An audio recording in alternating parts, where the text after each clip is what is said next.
¿Está grabando? Sí, sí.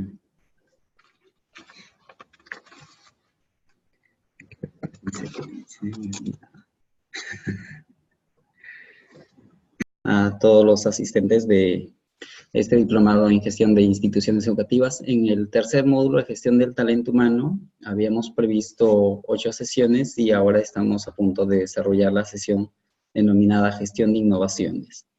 Aquí lo que vamos a abordar un poquito es la idea de qué sentido tiene innovar en un centro educativo de cara a la temática que nos ocupa de la gestión del talento humano. En torno a ello vamos a hablar entonces la actitud que normalmente pueden tomar las personas ante el desafío de la innovación, los espacios que hay para innovar, los ámbitos o escenarios para innovar, dentro de ellos los más urgentes, y en ese sentido lo que hemos denominado innovaciones pendientes, es decir, aquello que siempre será necesario tenerlo presente a la hora de plantear incursionar en alguna actividad o iniciativa nueva en la institución. Entonces, solo como una idea, lo que vemos, por ejemplo, en pantalla es una clase de una escuela, claro, sofisticada. Tenemos gente trabajando por grupos. Ese hecho tan simple de que tengamos mobiliarios para que la gente pueda trabajar colaborativamente ya se puede entender como una innovación. Es decir, aquí vamos primero tratando de aclarar qué es una innovación y la noción más simple que le podemos otorgar, pero a la vez extensa, es que la debemos entender como un cambio que nos lleva a la mejora en algo. Por ejemplo, aquí, en la dinámica de trabajo, si vemos que lo que necesitamos es que la gente asimile mejor ciertas habilidades para el trabajo colaborativo, nos conviene tanto plantear tareas colaborativas como acondicionar espacios para que eso pueda ser viable. Y ahí tenemos un aula en la cual el mobiliario facilita ese trabajo, digamos, próximo, y en las circunstancias que implique la tarea seguramente puede haber una colaboración más fluida. Pero por añadidura lo que observamos en el fondo es una pantalla, ¿sí? En esa pantalla lo que está haciendo es transmitirse una clase. Y esa es una iniciativa de una escuela de España que probablemente ustedes también la podrían valorar en el sentido de que si la consideran pertinente o no. Y a ver si la ubico. Y la titulan así, ¿no? Clases de 20 minutos, la innovadora propuesta de un colegio catalán para aprovechar para aprovechar la máxima atención de los alumnos. ¿De qué se trata? Un centro que está realizando un proyecto para aumentar el rendimiento escolar. Las clases de este colegio se dividen en numerosos grupos que conducen maestros, familiares, voluntarios. El objetivo de esta campaña es que los alumnos aprendan jugando, ¿sí? Entonces ahí lo que tenemos es un aula en la cual, por un lado, ingresan personas que no necesariamente es el profesor, que probablemente podría ser algo semejante al video que vimos en la sesión anterior, que iban los padres de familia a hablar de sus profesiones y de ese modo de primera mano se conocía en qué consiste un oficio determinado. Entonces aquí lo que proponen en esta famosa clase de 20 minutos es convocar al aula a personas que tengan cierta expertise en asuntos que importan al colegio, y de ese modo el docente titular no es el que tiene que esmerarse por aprenderlo todo, sino que de algún modo, de una forma solidaria o subsidiaria, los agentes de la comunidad pueden asumir ese rol. Esa ya es una innovación para cubrir una necesidad educativa que tenga el plantel y sobre todo fomentar esa integración con el medio. Entonces ahí tenemos un pequeño ejemplo de una innovación. Si pensáramos en esa innovación, seguramente tendríamos ya algunas actitudes que ir enfrentando. Entonces, les decía, innovación la entendemos como un cambio que conduce a una mejora, pero como la innovación va a implicar un cambio, hace necesario tener en cuenta unos elementos básicos del cambio. En verdad son elementos que están presentes en nuestro obrar. Para actuar o para emprender un cambio, se van a necesitar saberes conceptuales, saberes prácticos y aptitud ante esa nueva actividad. Entonces aquí, si reflexionamos un poquito por ciertas situaciones de innovación que queramos hacer para quizás ejemplificarlo mejor, o un cambio muy puntual que se quiera hacer, podríamos preguntar con respecto a cada uno de nuestros miembros. ¿El conocimiento teórico o conceptual que se necesita para esa tarea está al alcance o está al dominio de todas las personas? Si no está al alcance de las personas, seguramente la reacción puede ser de posponer la tarea, de oponerse a la tarea, de verla con una mirada un poco pesimista. Es decir, el sentir ya una desventaja sobre el dominio del saber conceptual ofrece un obstáculo para sacar adelante la innovación. Luego está el saber práctico. Siempre se ha dicho, una cosa es el dominio teórico, otra cosa es el dominio práctico. Entonces, ¿por qué? Porque muchas veces ese conocimiento práctico necesita una destreza muy fina en la forma de hacerlo, ¿no? Por ejemplo, un tema sumamente simple, con el uso de la tecnología en las escuelas. Es normal que un profesor, por ejemplo, pueda usar un multimedia, que lo pueda encender al multimedia. Pero en cuanto se desenfoque el multimedia, es decir, manda la imagen con un ángulo no tan óptimo en la pizarra o se pone un poco tenue, es altamente probable que el docente técnicamente no sepa cómo resolverlo. Entonces, frente a esas desventajas de una eventual alteración de la proyección de imagen de un multimedia, también le genera un obstáculo en el profesor al punto de resistirse o prescindir de ese medio por optar por un medio más seguro. Entonces, el saber práctico siempre va a ser fundamental de asegurarnos que a su nivel básico pueda estar al alcance de la gente que está implicada en una innovación. Y el tercero es esa reacción personal, emotiva, de disponibilidad hacia la situación de cambio. ¿Sí? Es en ese sentido, por ejemplo, para los participantes de esta actividad de formación online, probablemente si ustedes quisieran decir, pero esta forma de hacer podría también implementarse para el desarrollo humano de nuestro personal, me refiero a la institución educativa que tenga. Si fuera así, fíjense solamente que es para una actividad de desarrollo de capacidades en los profesores, probablemente sobre saberes conceptuales, digamos, no necesitamos mucho porque es una actividad básicamente en la cual ellos van a recibir un determinado tipo de orientación. Pero sí va a haber una demanda sobre saberes prácticos, que es el dominio tecnológico básico para poder hacer la interacción que demanda la actividad. Y la actitud tiene que ver con esa expectativa que tenga la persona de que si considera que va a tener éxito, que si tiene expectativas sobre la temática que se le va a dar.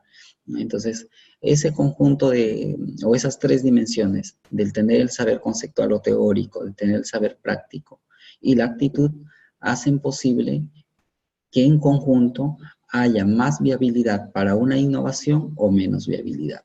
Entonces, ¿qué hay que hacer en la parte de la gestión del talento? El preguntarnos cuál es lo crucial o lo elemental para una innovación. Pongamos un ejemplo un poco distinto. Imagínense que en la escuela quieren encargar al área, pues, no sé, de educación para el trabajo, que desarrolle talleres productivos con los alumnos. Y entre esos talleres productivos, pues vamos a elegir uno que sea más afín al entorno, porque entendemos que se tiene que responder al entorno. Imagínense que está en un espacio, pues no sé, muy rico en fruta. Por lo tanto, lo que van a querer discutir es el procesamiento de la fruta. Entonces, para ese procesamiento de la fruta, el profesor encargado del área EPT conoce elementos básicos para hacer el procesamiento de una fruta, ¿sí? ¿Qué alternativas sabe? De esas alternativas y lo sabe hacer. Por ejemplo, podríamos decir un tema simple,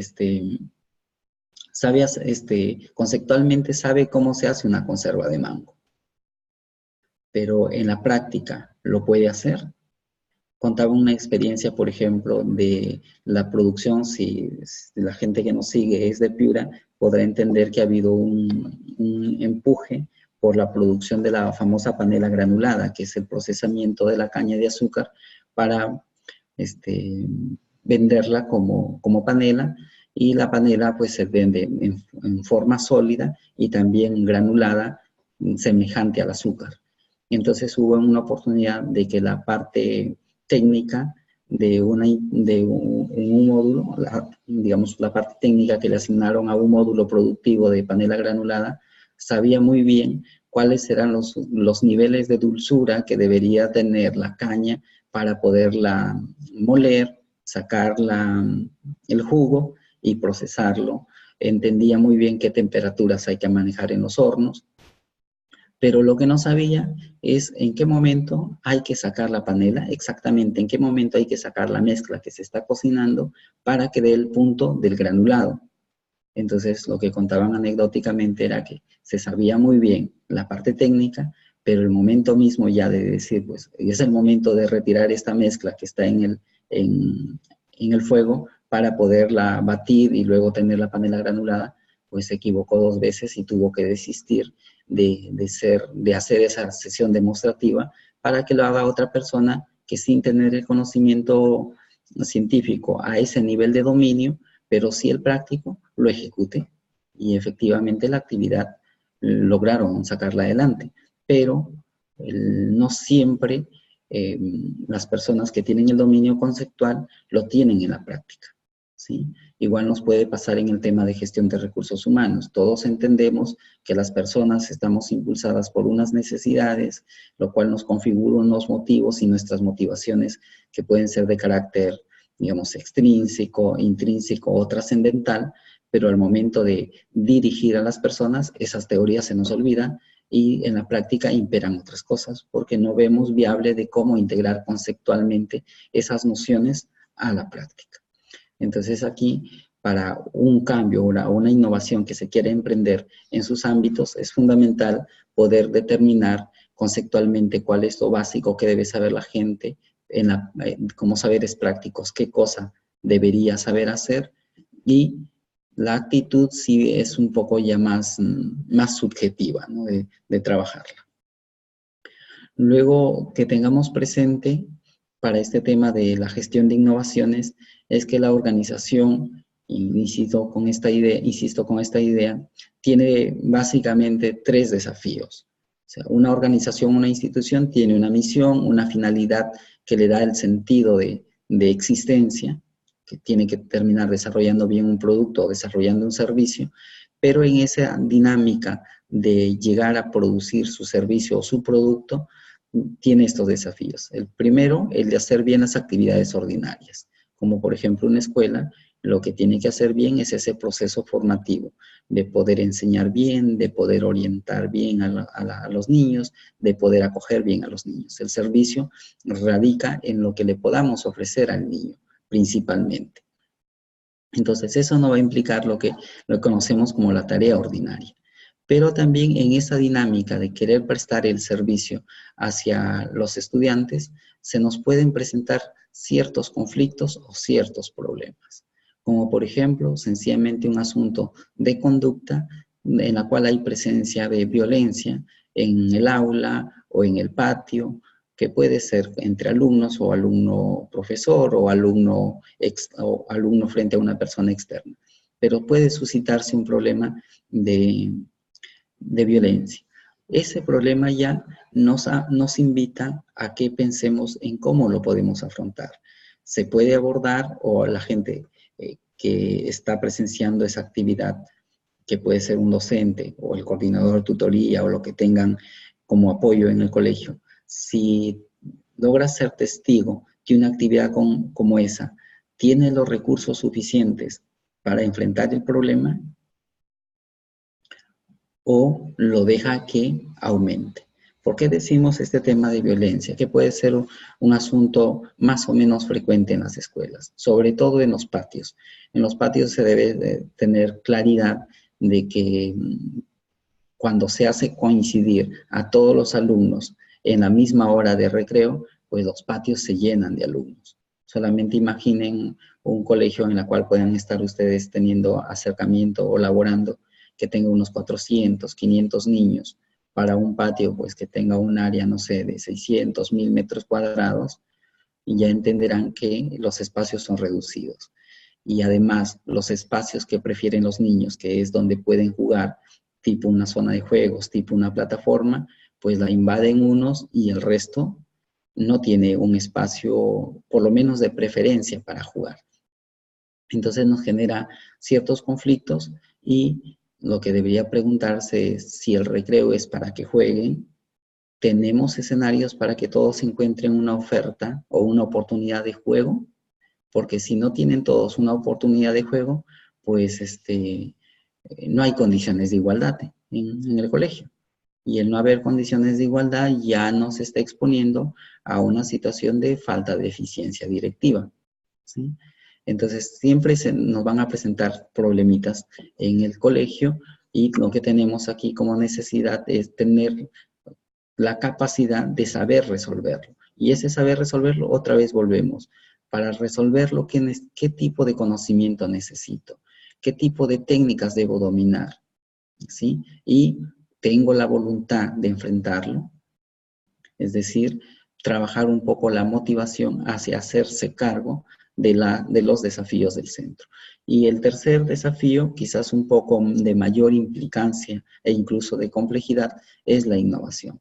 Los centros educativos están llamados a innovar para poder crecer. ¿Por qué decimos crecer? Porque no tiene sentido que una institución educativa se quede estanca. Una institución educativa es quizás una de las mejores ejemplos de aquellas organizaciones que necesitan crecer, porque todo su dinamismo se hace a base de personas. Son las personas que ejecutan el servicio dirigido a otras personas. Entonces aquí la clave es el vivir la pasión diariamente de querer crecer, hacer crecer al otro y crecer a sí mismo como equipo docente y como institución. Entonces, para lograr ese crecimiento, lo que necesitamos es innovar. ¿Y qué entendíamos por innovar? El hacer un cambio que conduzca a una mejora. Y para ello es importante que esa innovación sea más o menos institucionalizada, es decir, que tenga un dinamismo de trabajo de tal modo que ya sea un hábito el discutirse las cosas para poder innovar, ¿sí? Entonces, esos son los desafíos de una organización. ¿Qué actividades se desarrollan en un colegio? Un poquito para centrar la idea y poder darle contexto a los ámbitos o escenarios de innovación que quería comentarles. La institución educativa, su razón de ser es poder desarrollar un servicio educativo favorable al desarrollo integral de los alumnos. Es decir, la institución educativa, y la pública con mucha más razón, está hecha para prestar un servicio de formación a personas. No tiene como propósito, pues, no sé, generar trabajo, por ejemplo. Ese no es su fin. Su fin es el poder hacer ese servicio de tal modo que permita el desarrollo integral de las personas que optan por una matrícula. ¿Sí? Entonces, teniendo claridad sobre cuál es ese servicio, podemos entender luego cuáles serán entonces las posibles innovaciones que se pueden emprender. Y el tercer, una idea más con respecto a esto, es que en la gestión de recurso humano, el reto que tiene una institución educativa es poder llegar a un producto con la mayor calidad posible y hacer que su equipo humano crezca. Es decir, aquí no estamos, digamos, hablando un poquito como estos planteamientos de Maquiavelo, que se dice que importaba mucho el fin, sin poner un ajuste en los medios. En educación, el fin no se justifica con independencia de los medios. Si buscamos un fin bueno, los medios también tienen que ser buenos. Si queremos que la persona se desarrolle integralmente, los medios que usamos tienen que ser acordes con la dignidad de la persona humana. Entonces, en ese tema de que sean acordes con la dignidad humana, de desarrollar el servicio para que los alumnos crezcan con dignidad, es, digamos, muy coherente la idea de decir que si queremos que crezca el alumno, también tiene que crecer el profesor. ¿Sí? Entonces, no nos podemos permitir tener instituciones educativas donde nuestro profesorado está estancado. Si el profesorado está estancado, pues no puedo soñar mucho con que nuestros alumnos sean mejores. Porque primero, no habría una fuente de inspiración que nos permita ilusionarnos con la idea de transmitir una pasión por la excelencia o la búsqueda de la excelencia como enfoque transversal. Entonces, en ese sentido, sí que nos quede muy claro que la misión directiva o el área de dirección de un centro educativo debe procurar llegar al producto con la mayor calidad posible. En este caso, el producto es el servicio educativo dirigido a los alumnos y hacer que su equipo humano crezca. Entonces, ¿en qué puede crecer? Ya eso es otro tema que lo tendríamos que hacer en base a una identificación de necesidades en nuestro recurso humano. Entonces, aquí un poquito el afianzar esa idea de por qué hacer crecer a la persona.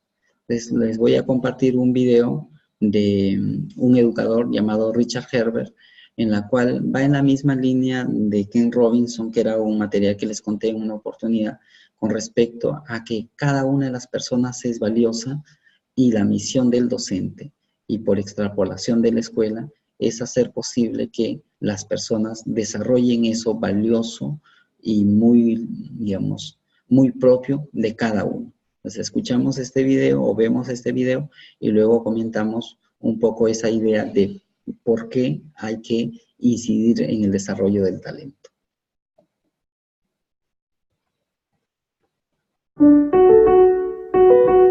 Nuestro deber es preparar a los niños para el futuro. Para todos nosotros, como padres y profesores, creo que todos tenemos el mismo sueño, que un día, si tenemos la suerte de seguir vivos cuando nuestros hijos lleguen al final de su vida adulta, serán capaces de mirar atrás y darnos las gracias, porque les habremos dado todas las herramientas, experiencias, conocimientos y habilidades que necesitaban para vivir su vida lo mejor posible, con integridad, pasión, amor, corazón y con un objetivo.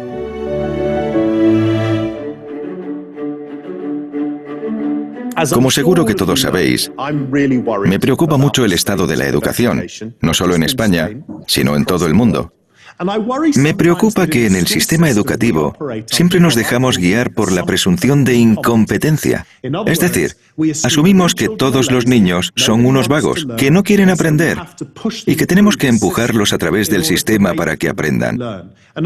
¿Cómo estamos limitando su potencial y limitamos nuestra capacidad para verlos florecer y desarrollarse adecuadamente en el futuro? A veces me preocupa que no confiemos suficientemente en nuestros hijos, que nos estamos pasando de disciplina. Los obligamos a hacer exámenes de más. Los sobrecargamos mucho. Les mandamos demasiados deberes porque no confiamos en que aprenderán cosas. Casi creemos que los niños son unos incompetentes. La sociedad piensa que los niños son unos vagos, a no ser que les obliguemos a aprender. Nada puede estar más lejos de la realidad.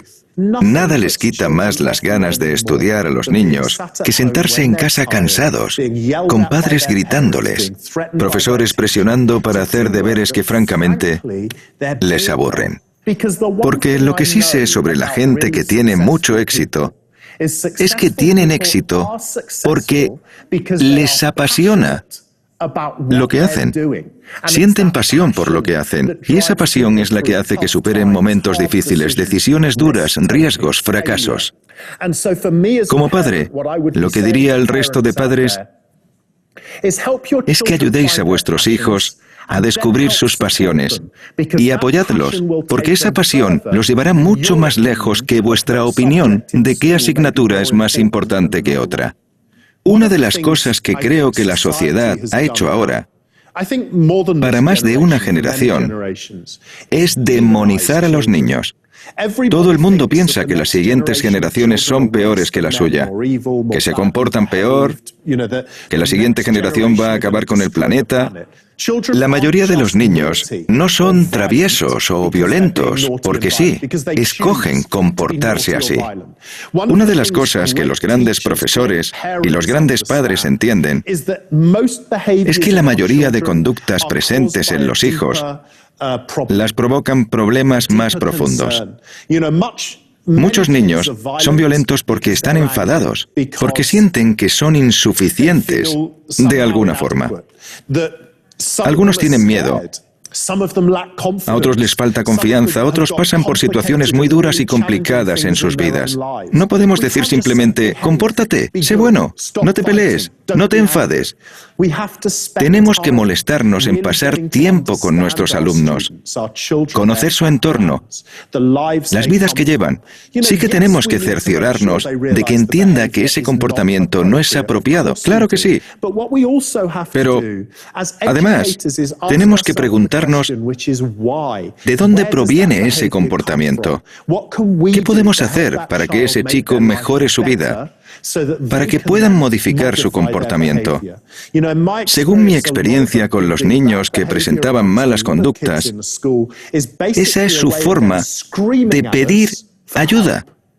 El mayor reto, la mejor parte de ser profesor, es la responsabilidad de ayudar a cambiar la vida de un ser humano. No solo la vida académica de un ser humano. Si lo hacemos bien, prepararemos a los niños para los retos que se les van a presentar. Cumpliremos nuestra obligación moral y deber como padres, educadores, como los adultos de una comunidad. Es responsabilidad de todos educar para criar a los niños, no para que se limiten a sobrevivir, sino para que prosperen. Que un día miren hacia atrás y os den las gracias como padres, como profesores. No por hacer que aprueben o por hacer que consigan cierto trabajo, sino que darán las gracias porque podrán decir, he vivido la vida que quería vivir.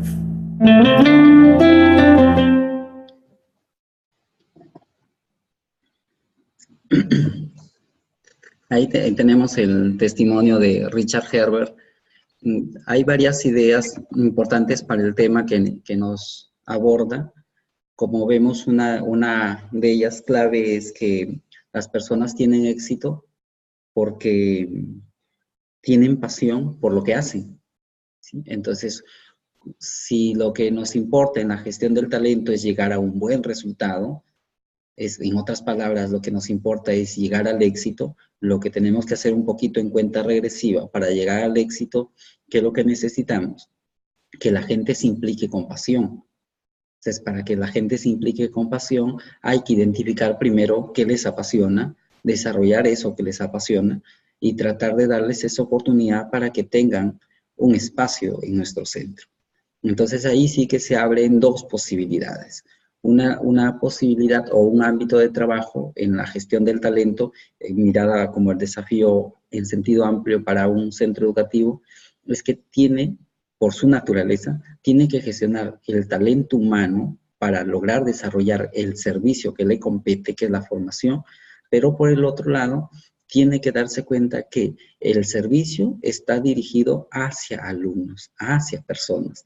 Y esas personas también tienen talento y lo justo es que desarrollen oportunamente su talento. Citando lo que les comentaba en una oportunidad Inés Temple, en frases de ella, lo mejor que me ha pasado en la vida es descubrir tempranamente mi pasión, mi talento. Entonces aquí ese es uno de los grandes desafíos de la escuela.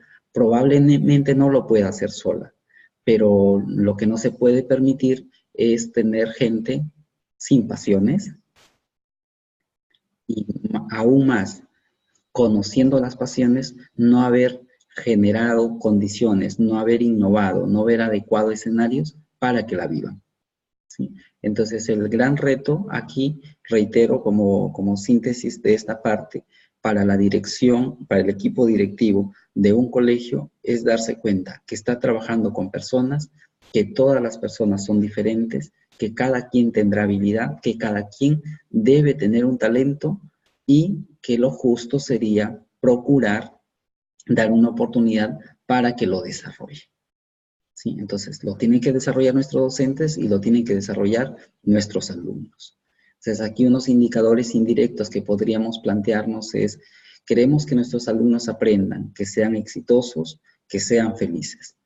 Así como queremos que los alumnos sean felices, también vale la pena preguntarse, ¿y qué podría hacer la institución educativa para que los profesores también sean felices? ¿Sí? el equipo directivo, desde la mirada antropológica, le compete también ocuparse por la felicidad de su personal. Hay empresas ya, digamos, mucho más grandes que tienen el departamento de felicidad, lo que para algunas es la constitución ya del departamento, el área de recursos humanos o gestión del talento en otras. Hay empresas que tienen el área de gestión de la felicidad en la empresa. ¿Sí? Entonces, fíjense cómo van yendo los modelos, porque ya se están dando cuenta que a la persona hay que procurarle condiciones para que se encuentre bien en la institución. No solamente quedarnos en la motivación extrínseca de que como hay un contrato, que por la contraprestación de tu servicio te compete una remuneración, entonces lo que hay que hacer es exigirte para que saques ese producto que forma parte del contrato. La parte normativa es importante, pero no es suficiente. La persona se mueve por motivos, y más esos motivos son más sólidos cuando están inspirados en causas trascendentes e intrínsecas. Entonces, para ello, pues hay que pensar desde la escuela, entonces, qué tipo de innovaciones hay que hacer para que sea posible que tanto profesores como alumnos puedan sentirse felices. Entonces, ¿qué posibilidades hay en este sentido? Lo que quería compartirles es una adaptación de un enfoque de gestión de innovaciones de empresa, pero que creo yo que por lo menos como esquema de razonamiento podría servirnos para plantear esa actividad a nivel de colegio. Esto se llama, un poco traducido al español, modelo de proceso de idea a lanzamiento, que está en inglés, el STAG. Entonces, lo que entiende más o menos es como una puerta en la cual se acogen ciertos avances de la idea y luego un lanzamiento o un producto que se va generando de ese flujo de innovación. Entonces, aquí un poco la figura esquemática de este modelo de innovación, del procesar una idea y lanzarla, que es lo que nos dice que podríamos tener un entorno que nos suministre información. Ese entorno puede ser constituido por los padres de familia, por los exalumnos, por las autoridades del medio, por los colegios profesionales, X instituciones, ¿no? Entonces, aquí en la gráfica dice, pueden ser clientes, consumidores o usuarios, como se le quiera denominar. Ellos generan unas demandas e incluso unas sugerencias. Entonces aquí, estas ideas externas hay que acogerlas y hay que meterlas, digamos, en un programa de ideación interna, de procesamiento interno, y entre ellos vamos a tener un descubrimiento o generación de ideas. Es decir, por los insumos que nos comuniquen externamente, podemos concretar una idea. O sea, es el esquemita que nos dice, tu idea inicial que tienes o tus ideas iniciales las tienes que procesar, llevarla a la puertita 1 y seleccionar una idea. Cuando hayas seleccionado una idea, lo que se tiene que hacer es una evaluación. Y esa evaluación tiene que ver con, perdonen la reiteración del término, evaluar el alcance de esa idea. Y ese alcance lo podemos ver un poco por cobertura, de a cuántas personas afecta o cuánto podría solucionar el problema que nos están comunicando nuestros agentes. Luego que ya se ha tenido un poco de claridad sobre el alcance de la idea, lo que se tiene que hacer es validarla, es decir, hacerle la primera corrección en función de esta, digamos, primer procesamiento de validación de su alcance.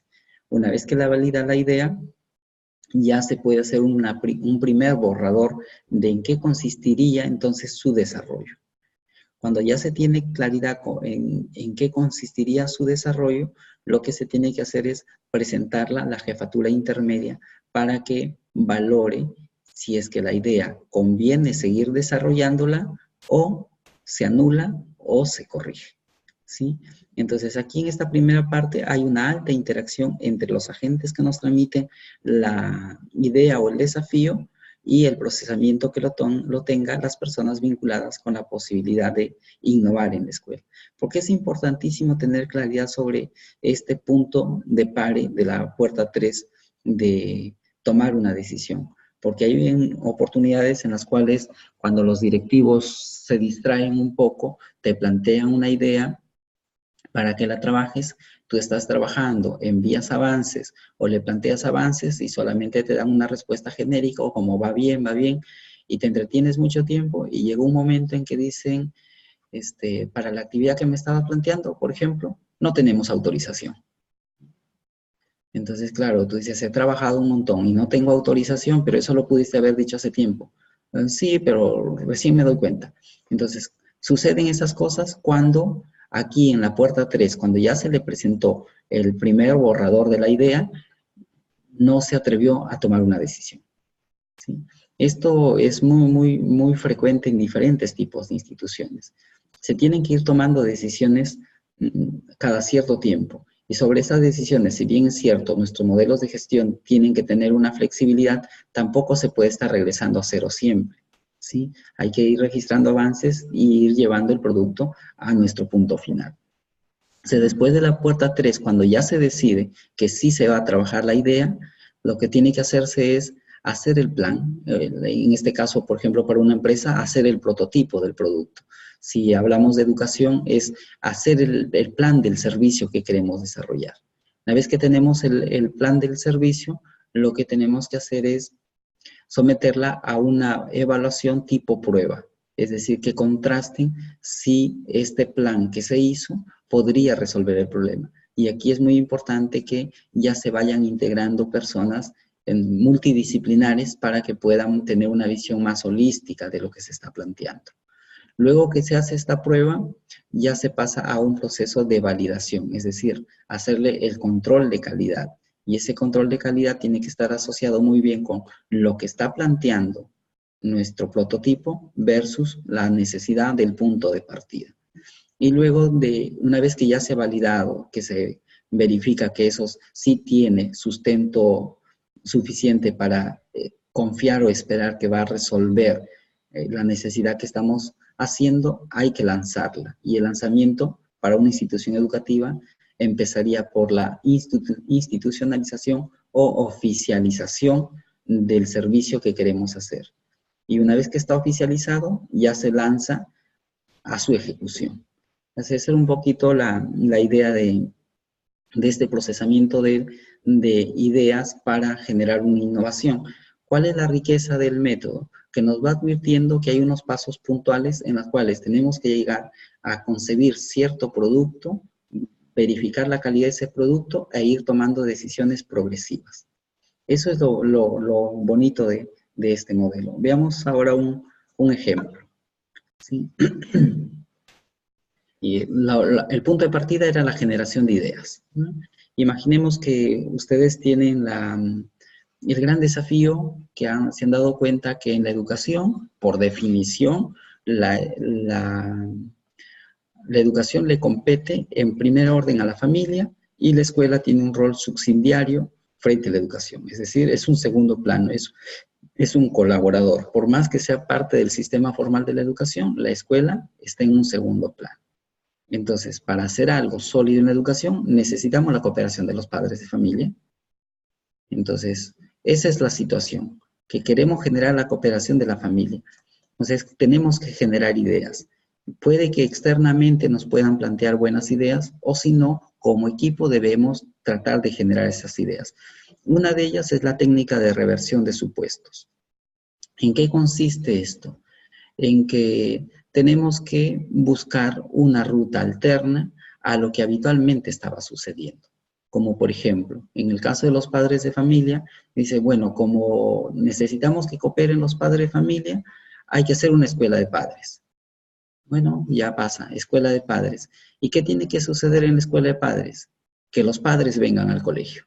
Bueno, está bien, ese es el supuesto. Los padres vienen al colegio. Una reversión de ese supuesto, los padres vienen al colegio, puede ser el colegio se hace presente en el hogar. ¿Sí? En lugar de que el padre o la familia se haga presente en el colegio, la reversión de ese supuesto es la escuela se hace presente en el hogar. ¿Es posible que la escuela se haga presente en el hogar? A ver, hay unos comentarios, por favor, por el chat. ¿Ven viable que la escuela se haga presente en el hogar?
Bueno, comparto el comentario de David, ¿no? Sería interesante pero un poco idealizador, parece utópico, ¿no? Pero la técnica de reversión de supuestos justamente se orienta a eso. Hay que buscar una ruta que no sea la lineal, como lo diría Edward de Bono, una idea de pensamiento divergente, una idea, digamos, que sea algo así como colateral, pero que en el fondo nos puede ir dando luces para que digamos, la necesidad sea resuelta. Otro supuesto. El supuesto puede ser que los profesores enseñen a los padres de familia. Los profesores enseñen a los padres de familia. Una reversión de supuesto o un supuesto revertido frente a esa situación es los padres de familia se enseñan entre ellos. ¿Les parece? Que los padres de familia se enseñen entre ellos. Eso sí ya es menos idealista, porque sobre esa situación ya hay mucha experiencia montada, sobre todo en promoción de la salud. En promoción de la salud se ha invertido por mucho tiempo en introducir en las comunidades donde se necesitaba hacer esas campañas a personal técnico para que oriente a las personas y los niveles de eficacia han sido bajos. ¿Cuál es una alternativa que han impulsado? La de preparar a líderes locales, aquellos que tienen un poquito de mayor facilidad de interrelacionarse con las otras personas. Se les ha entrenado a ellos para que ellos, en la forma como conciben las cosas y de entre lo cotidiano de sus modos de vida, puedan contarle a sus conciudadanos, y los niveles de eficacia que se ha tenido son muy altos. Entonces, el aprendizaje entre pares es muy bueno, y acá no me dejarán mentir, ustedes conocerán la mayoría de experiencias de escuela de padres. Es un profesor o un experto que se trata de llevar a la escuela la que intenta capacitar a los otros padres. Pero entre padres no se ha entrenado mucho. Esa es una reversión de supuesto, ¿sí? Entonces, como esa técnica, lo que tenemos que hacer es, lo mejor para poderla trabajar es hacer una lluvia de ideas de los supuestos. ¿Qué supuesto es? ¿Qué esperas que suceda, por ejemplo, o qué normalmente esperamos como centro educativo cuando queremos capacitar a los padres de familia? Entonces, que los padres vengan, que acepten la temática que los propones, que el experto pueda hacerse entender, cosas por el estilo, ¿no? Entonces, la reversión de supuesto es, pues en lugar que el padre venga, la escuela va. En lugar que el profesor enseñe, los padres enseñan, ¿sí? En lugar de que la escuela plantea los temas, los padres piden los temas, ¿no? Entonces, parecen simples, pero eso ya nos mueve el escenario y nos va a invitar a ir tomando decisiones en el camino para poderlos implementar adecuadamente, ¿sí? Entonces, ¿qué hay que hacer? Si ya por técnica de reversión de supuestos tenemos una lluvia de ideas, de esas ideas que hayan surgido, bueno, yo he querido poner una modo de ejemplo, que igual alguien se puede entusiasmar con la idea, que se puede trabajar a mayor profundidad, o con su propia idea puede ir pensando en cómo funcionaría en este esquema. Entonces, ¿qué hacemos? Primero seleccionamos la idea. En este caso, como he planteado ese supuesto de que los padres vienen al colegio, por lo tanto la reversión es la escuela se hace presente en la casa. Para ello pongo una actividad llamada orientación online, algo semejante a lo que estamos haciendo ahorita. Ustedes están desde un lugar determinado y en este momento yo estoy en una oficina. En otros momentos he estado en mi casa, en otros momentos he estado en otra oficina. Entonces, nos movemos en escenarios distintos, pero la actividad se concreta y se desarrolla. Entonces, la orientación online es posible. Entonces, aquí lo que se pone es, selecciona una idea, por ejemplo, puede ser orientación online. Luego de esta selección de idea, hay que establecer el alcance. Entonces, frente a la orientación online, ¿a quiénes va a alcanzar? Para aquellas personas que disponen de un teléfono móvil o un computador, o en otras palabras, que puedan acceder a Internet. Porque si no pueden acceder a Internet, no puede surgir la orientación online digamos, con fluidez. Entonces, fíjense aquí, ya el alcance está acotado por la disponibilidad de móvil. Hay que validar luego la idea. ¿Puede haber otro medio más óptimo para orientar a los padres de familia? ¿Puede haber un medio más óptimo? Entonces, claro, uno puede decir, no, si es que nos ponemos de acuerdo en que si no vienen, viene una sanción, hay una multa, entonces sí vienen todos a la actividad. Bueno, ese puede ser más eficaz, ¿sí? Poner multa a la gente para que asista a una actividad es altamente eficaz. Pero el razonamiento detrás de esa decisión es, ¿y los estamos respetando con personas al tenerlos amenazados con multas? ¿Sí? Entonces ahí, si lo enfrentamos ya al criterio ético, probablemente otra vez tengamos que hacer una revalidación de las ideas. Luego que se ha verificado si es que es óptima, es decir, si prosperaría la idea, hay que constituir la opción de servicio, ¿sí? Es decir, hay que estructurar el servicio. Es decir, ¿cómo sería la orientación online? ¿Sería una persona que dirige una charla? ¿Sería un video grabado? ¿Sería un video en vivo? ¿Sería un experto el que lo dirija? ¿Sería un alumno el que lo recrea? X formas de hacerlo, pero hay que construir el servicio, hay que diseñarlo. Luego que lo hemos diseñado, hay que comunicarlo a la instancia intermedia para que se decida si se continúa, se para o se corrige. Es decir, esta estructuración borrador se presenta para una evaluación. Por ejemplo, si es este tema de cooperar con padres, que puede ser la iniciativa de la coordinadora de tutoría o coordinador de tutoría, lo podría presentar al subdirector. El subdirector podría validarlo o ponerlo en consenso con los profesores y ir tomando una decisión.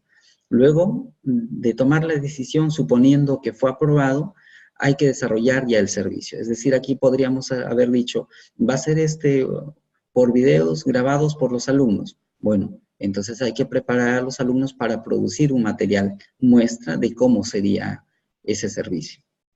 Una vez que se tiene el material muestra, es decir, ya el primer prototipo, se pasa a la segunda valoración ya con un equipo multifuncional.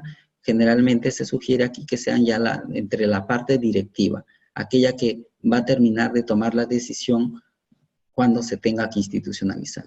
Y ahí se tiene que valorar en equipo la calidad de este material ya, porque se supone que el plan ya fue aprobado. Entonces ahora lo que hay que verificar es que si el material está respondiendo al objetivo del plan. Luego de esa valoración hay que corregir la calidad. Si ya la calidad del material pasa, es decir, el prototipo ya cuenta con sus elementos suficientes para desarrollarse, se oficializa, se institucionaliza.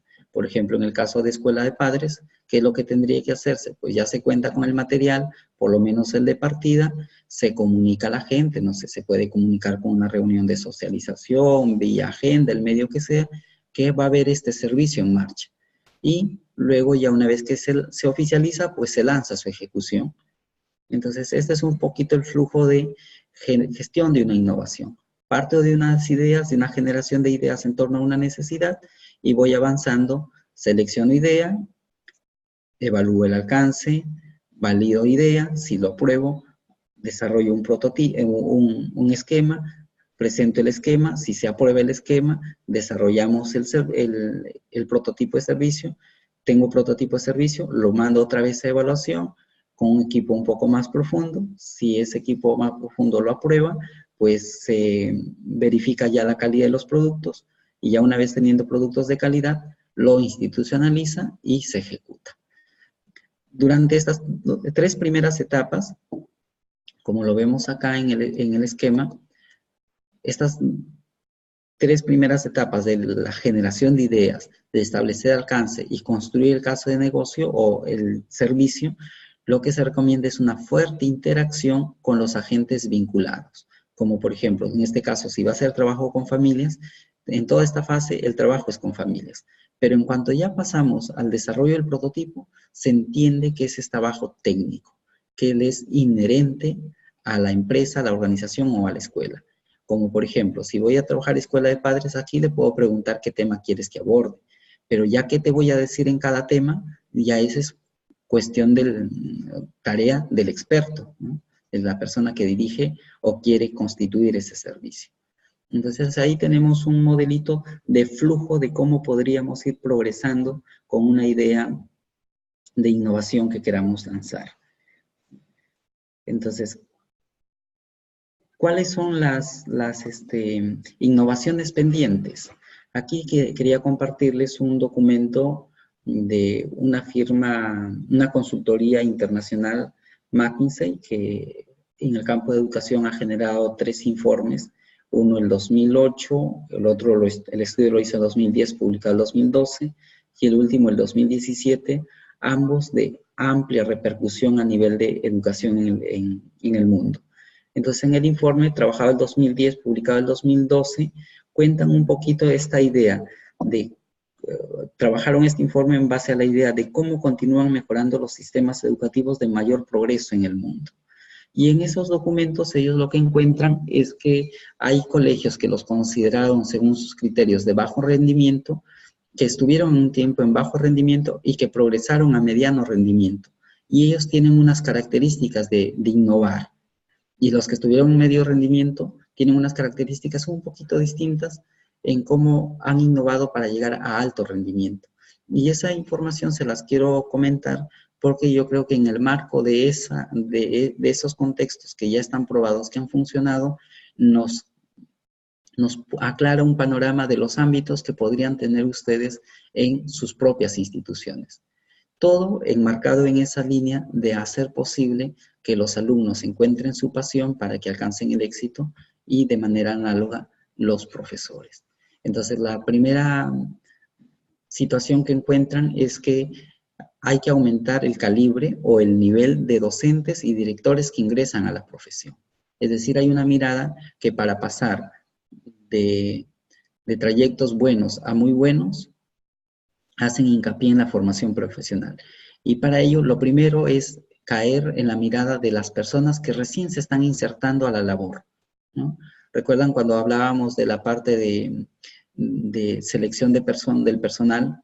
Hablábamos que hay un flujo de selección, pero ya una vez contratada o vinculada a la persona, había que hacerle una inducción. Entonces, aquí lo que se comenta es que esa inducción tiene que estar encaminada a aumentar su nivel de dominio, y tanto de docentes como de directores. Y esto implica un reclutamiento, y si el sistema aumenta los requisitos para los nuevos candidatos de docencia. Es decir, van subiéndole la valla de los requisitos mínimos que amerita el puesto de trabajo. Esa es una acción que han emprendido. Y la segunda es preparación e inducción. El sistema mejora la calidad de la capacitación previa a la enseñanza y los requisitos de certificación. Es decir, se le forma a la persona. Y aquí, reitero la idea, está encaminado a formar al que recién se está insertando en la escuela. Y aquí cita unos ejemplos que tienen que ver con los programas de reclutamiento. Y en programas de reclutamiento, yo suelo defender mucho esta idea de que los colegios tienen que ser conscientes que en sus ámbitos tienen un margen más o menos alto de plazas sujetas a contrato.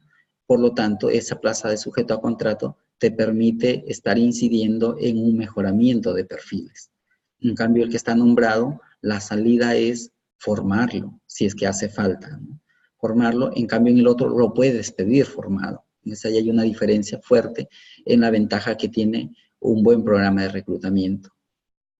Y luego en ese programa de reclutamiento tiene que ver muchísimo con el alcance de las convocatorias.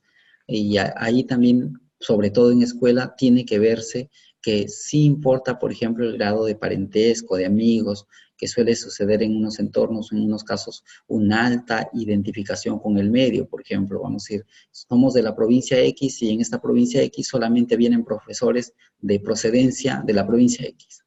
No aceptamos profesores de otro lado.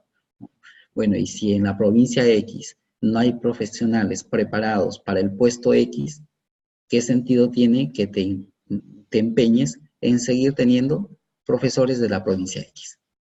¿Qué es lo que necesitamos? Pues hacer una difusión un poco más amplia para que el experto que venga sea aquel que reúna las condiciones del perfil.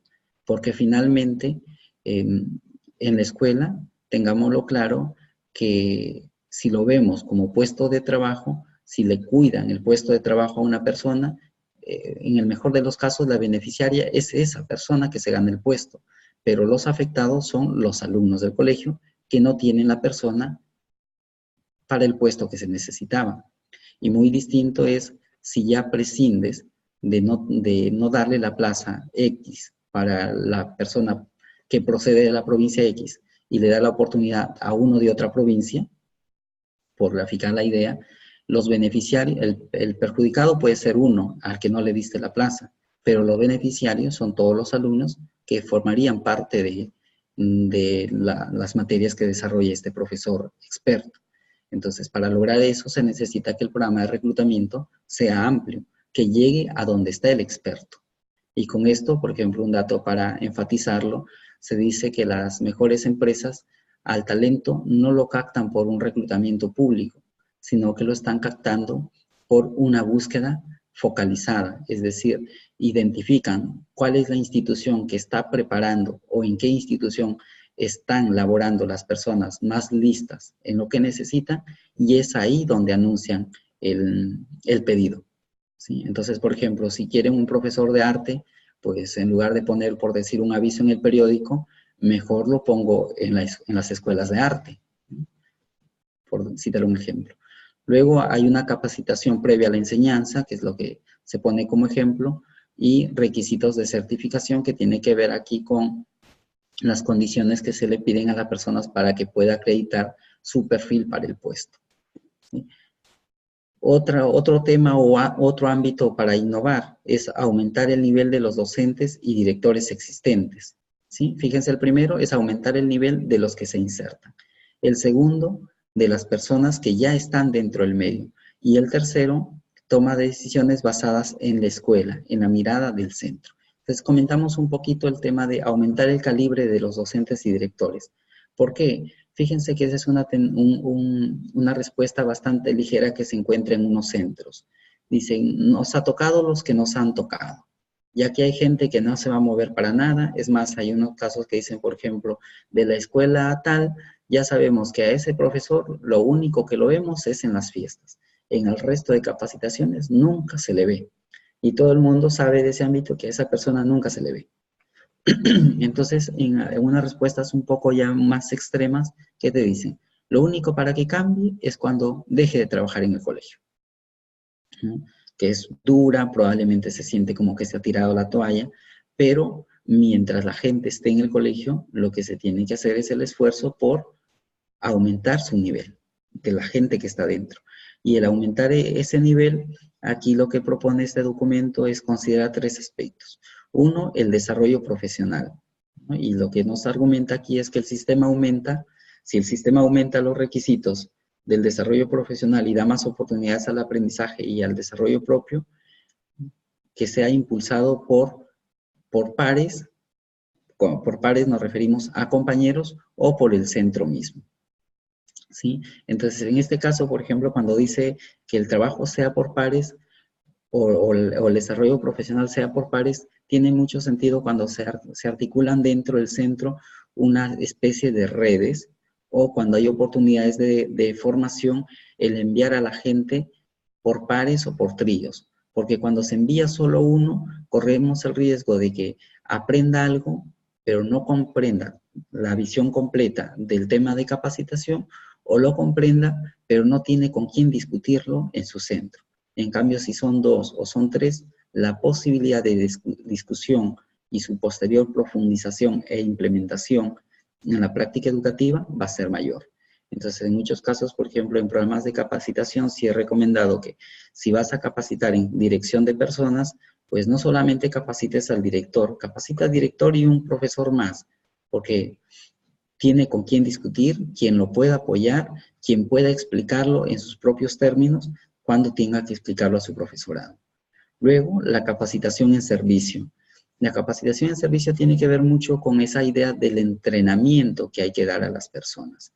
Fíjense, en educación es una idea que la desarrolló Bill Gates de manera experimental y él lo cuenta como la idea de que los profesores necesitan un entrenador, que más o menos lo hace con una analogía, así como en el fútbol necesitas el entrenador porque si no el equipo no funciona. En la educación, Bill Gates considera que el profesorado sí necesita a alguien que le haga retroalimentación sobre su práctica.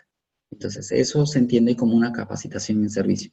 En la experiencia de Bill Gates, por ejemplo, trabajaron mucho el entrenamiento dirigido por una persona y lo que se dieron cuenta es que los entrenamientos no podrían ser uniformes. Hay personas que necesitan 1, 2, 3, 4, 5 entrenamientos, es decir, en una frecuencia muy variada, y que había por ciertos grupos de profesionales mucha destreza en poder reconocer el error y enmendarse. Y como ya había esa destreza, lo que implementaron fueron cámaras de videograbación. Entonces ya no es una persona la que está mirando, está tomando apuntes y luego le dice, sino que es el mismo profesor el que ubica estratégicamente la cámara, la activa, desarrolla su clase y una vez que termina la clase, usa su cámara para observarse y en función de lo que se observa, va corrigiendo lo que le hace falta. Entonces esa capacitación en servicio la ha modificado un poquito en búsqueda de la automatización y de la economización, que es una salida frente a la dificultad que tiene el director de probablemente no poder atender a 40, 60 profesores que formen parte de su colegio. O la otra es el entrenamiento entre pares para que se hagan esa capacitación en servicio. La tercera idea en este apartado es la orientaciones profesionales. Lo que se comenta es que el sistema crea especializaciones de docentes y líderes a través de las trayectorias profesionales que aumentan expectativas con cada trayectoria sucesiva y aumenta el pago adecuadamente.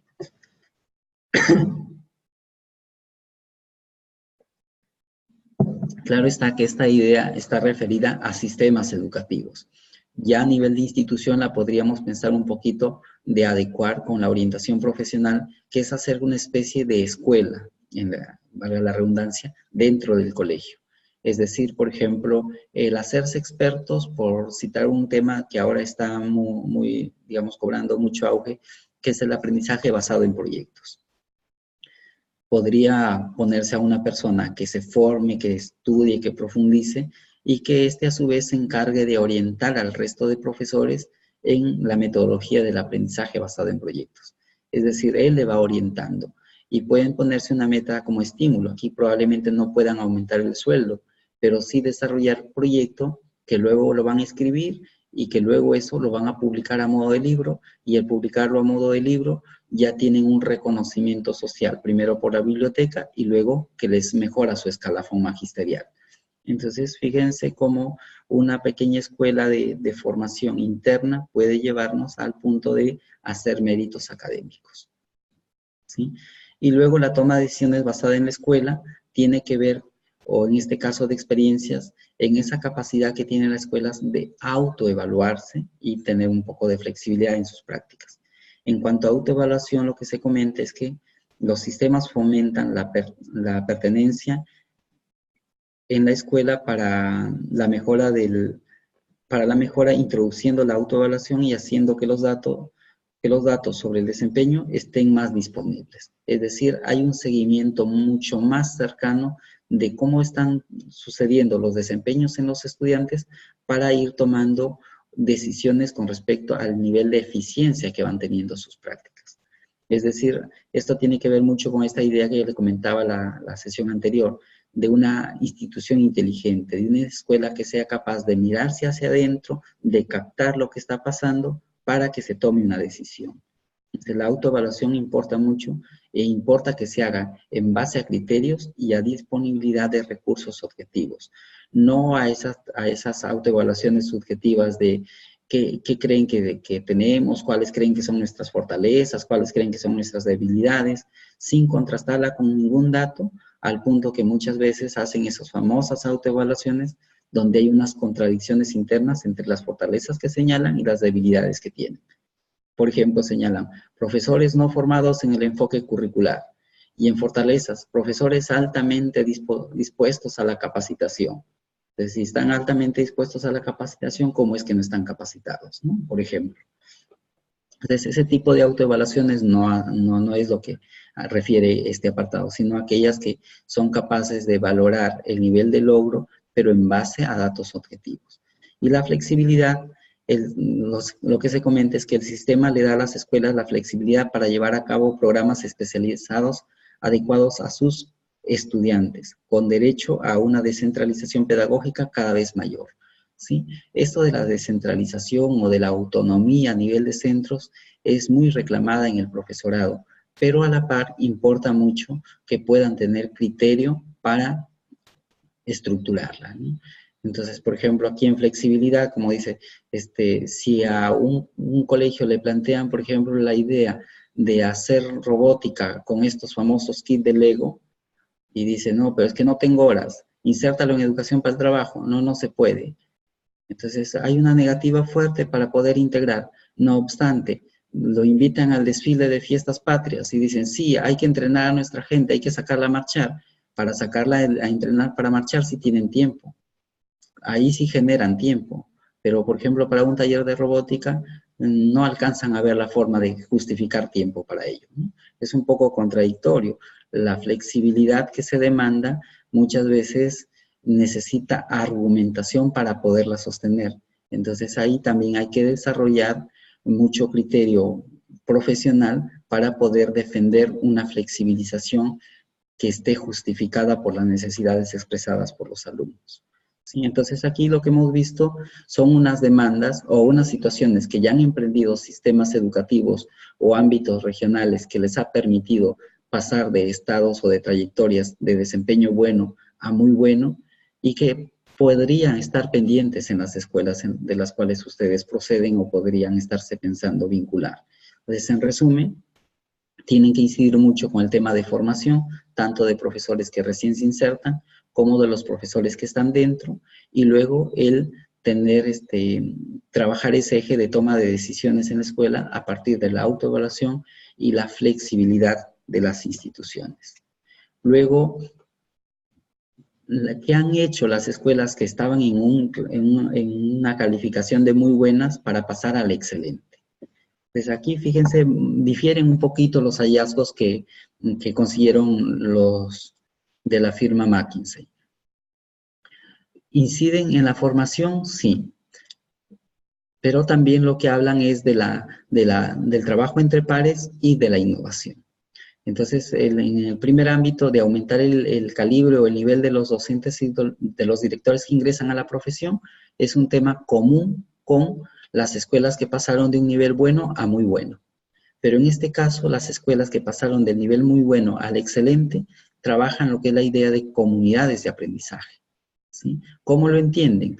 Como la facilitación que se da en el sistema para la creación de comunidades de aprendizaje basadas en la escuela para crear apoyo impulsado por pares y rendición de cuentas entre sí.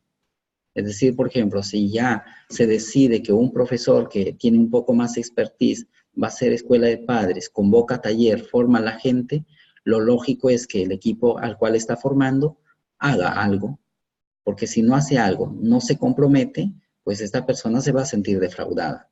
Entonces tiene que haber un compromiso entre los pares y ese compromiso implica que, por ejemplo, me orientas, pruebo cómo me va la actividad y te rindo cuentas de cómo me ha ido. Rendir cuentas no en el sentido de estar juzgando, estar detrás de, sino de ir correspondiendo al esfuerzo de solidaridad probablemente que tenga un profesor con el otro para enseñarle. Y en este sentido también hay que entender muy bien que por rol puede ser competencia del director o del subdirector orientar a los profesores, pero lo real es que los profesores mismos sí se pueden orientar uno al otro, ¿sí? E incluso los docentes pueden orientar al director en determinados temas, porque ninguno de nosotros sabe todo a la perfección. Entonces, aquí la comunidad de aprendizaje es poder hacer esas sinergias de cooperación entre sí. Y eso es lo que ha funcionado en estas escuelas que les ha permitido pasar de estados muy buenos a excelentes. El otro rasgo es la flexibilidad, cuando el sistema ofrece una mayor autonomía pedagógica a los educadores efectivos.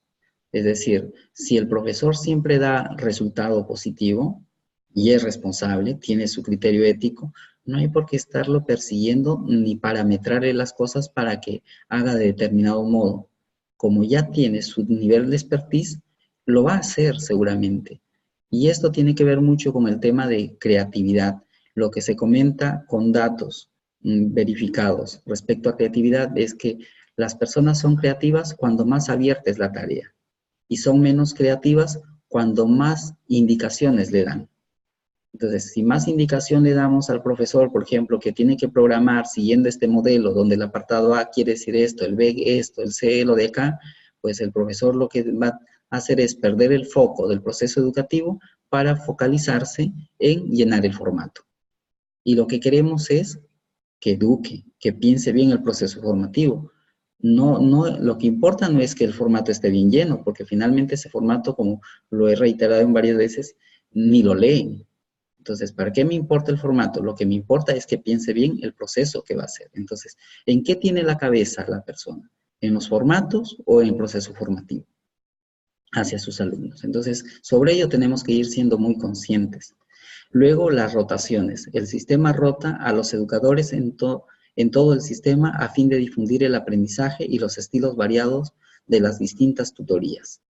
¿Sí? Entonces, fíjense la rotación, y esa es una práctica que también tienen que ir evaluándola. Hay, por ejemplo, centros educativos, sobre todo en el nivel primario, que trabajan a la idea de que un profesor coge un grupo y lo lleva hasta el 6º grado de primaria.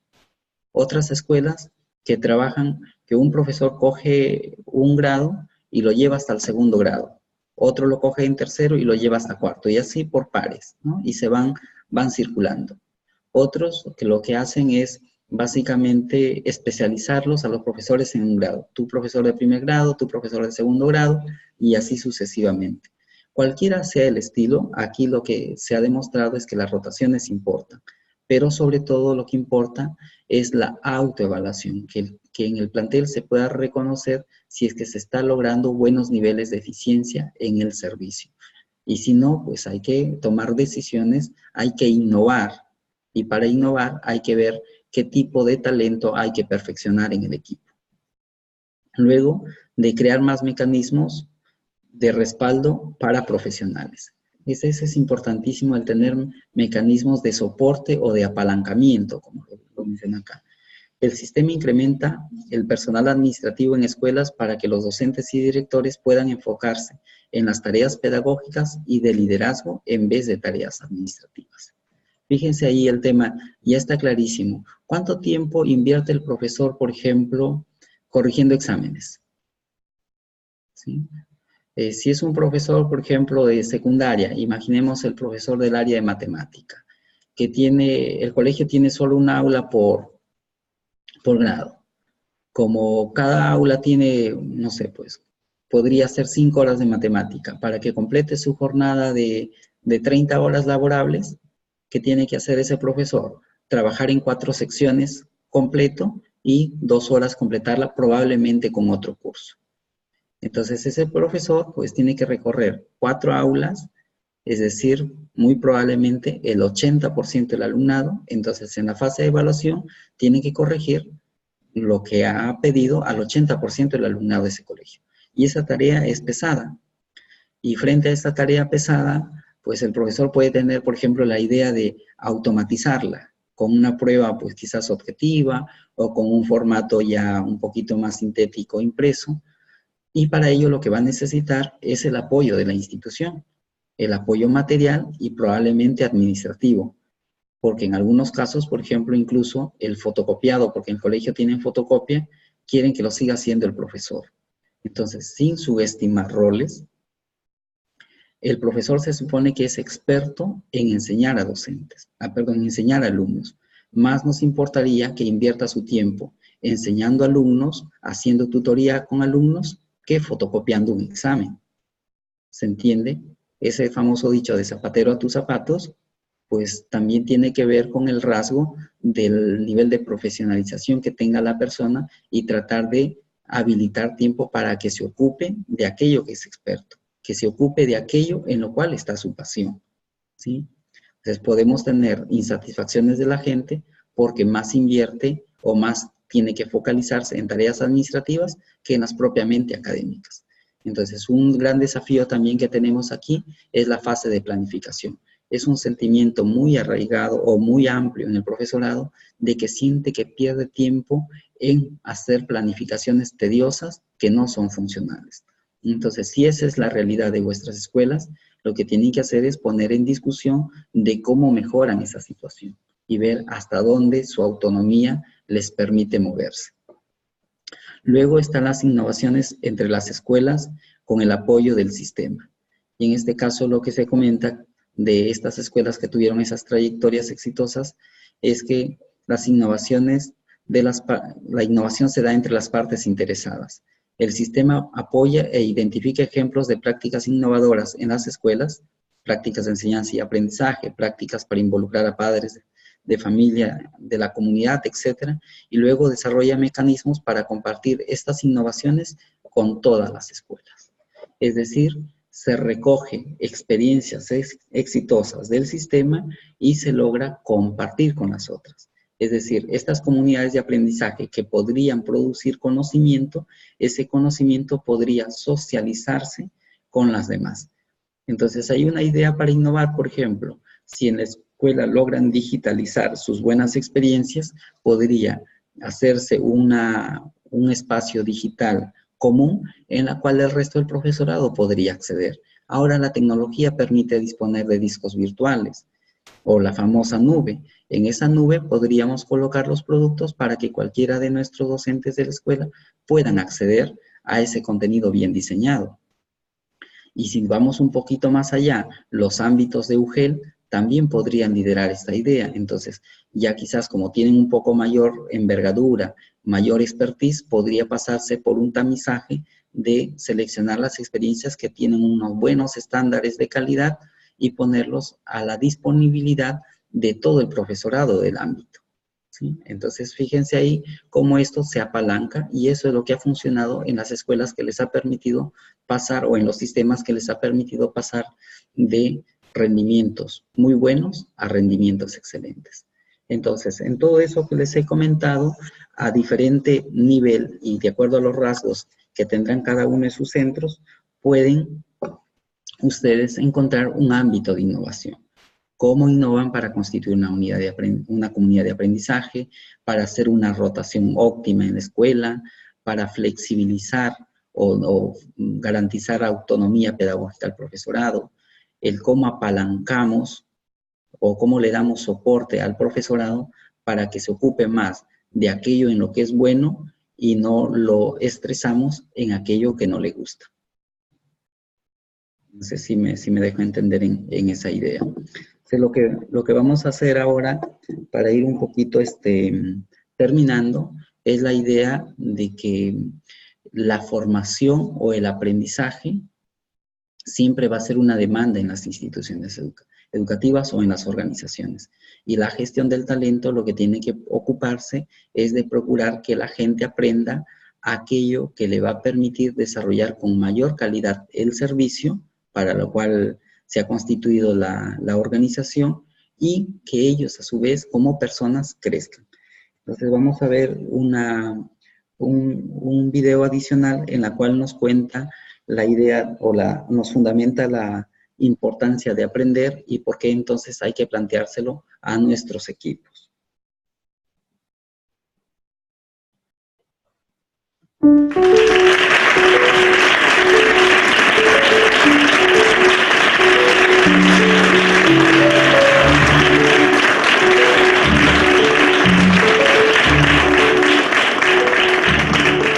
A nadie le interesa la educación.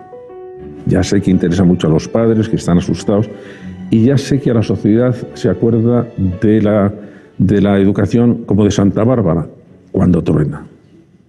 Que hay un resultado PISA malo, pero ¿qué hace la escuela?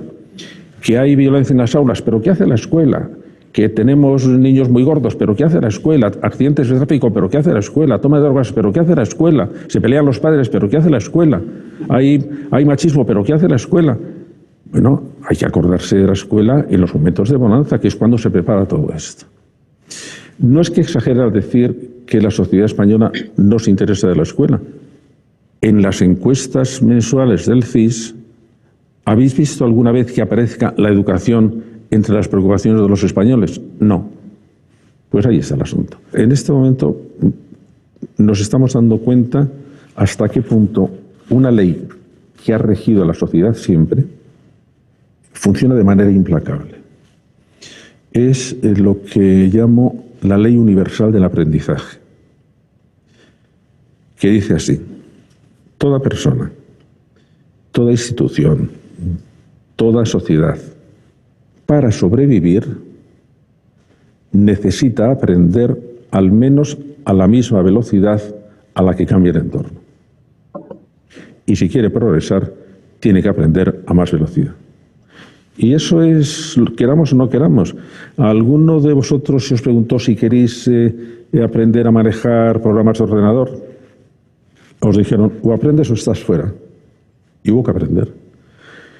Como el entorno en que vivimos va a cambiar cada vez más aceleradamente, pues la consecuencia es clarísima. O aprendemos muy rápidamente o nos quedamos fuera. España perdió el tren de la ilustración. España perdió el tren de la industrialización. Si España pierde el tren del aprendizaje, nos convertimos en el bar de copas de Europa. Y yo para mis alumnos no lo quiero. De manera que hay que empezar a decir a la sociedad que esto va en serio, que esto va en serio.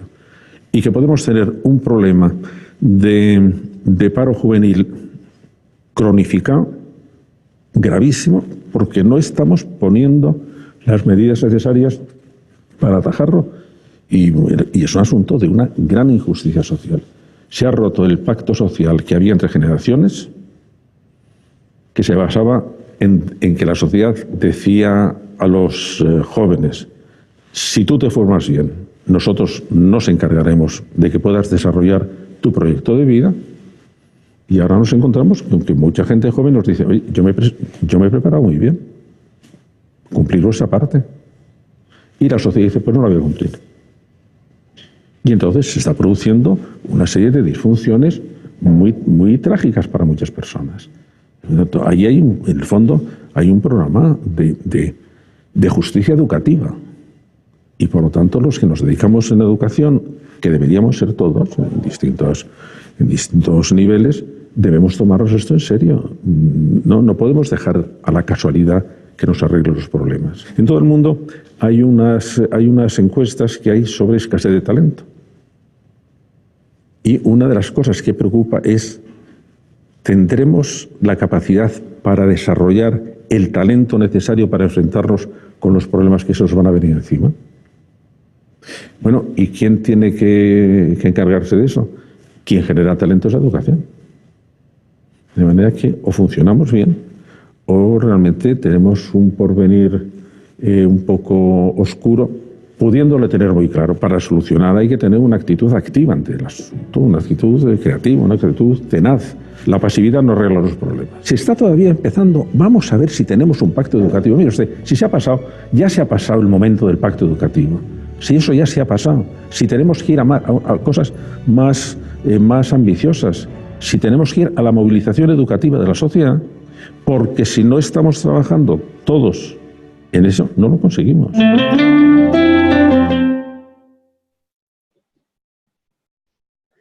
Sí, apreciamos ahí el video, sintetiza muy bien esta idea de que el servicio de las escuelas es que las personas que concurren, o sea, los alumnos, se desarrollen integralmente. Y ya parafraseándolo, Antonio Marina, que es el que dirige el que estaba en este video, un filósofo que escribe libros muy buenos, hay uno de ellos que se llama justamente Educación del Talento, dice que la generadora de talentos en la sociedad es la escuela. ¿Sí? La generadora de talentos en la sociedad es la educación, perdón. Y la mayor cantidad de escolaridad, y lo que les decía en su momento, 68% de peruanos solo se queda con educación básica regular. La tarea es muy fuerte, muy pesada para la escuela. Tiene que generar talento para la sociedad, que es a partir de la buena atención a los alumnos. Entonces, si ya estamos convencidos que tienen que generar talento en sus alumnos, lo que necesitamos es tener profesores con el talento cultivado. Y tener profesores con talento cultivado implica que la dirección tenga un muy buen olfato, muy buen expertise y muchas ganas de hacerlos crecer. Eso ha sido un poquito la idea de desarrollar este módulo y espero que les haya aportado información. Dentro de todo sigue siendo un campo muy amplio para irlo profundizando y que si les ha gustado, pues puedan meterse a estudiarlo a mayor profundidad y que logren colaborar con mayor eficiencia en sus organizaciones y sobre todo disfrutar de los conocimientos que se hayan podido compartir. De mi parte, muchas gracias. Ha sido un gusto haber compartido esta experiencia con ustedes. Hasta aquí. Buenas noches.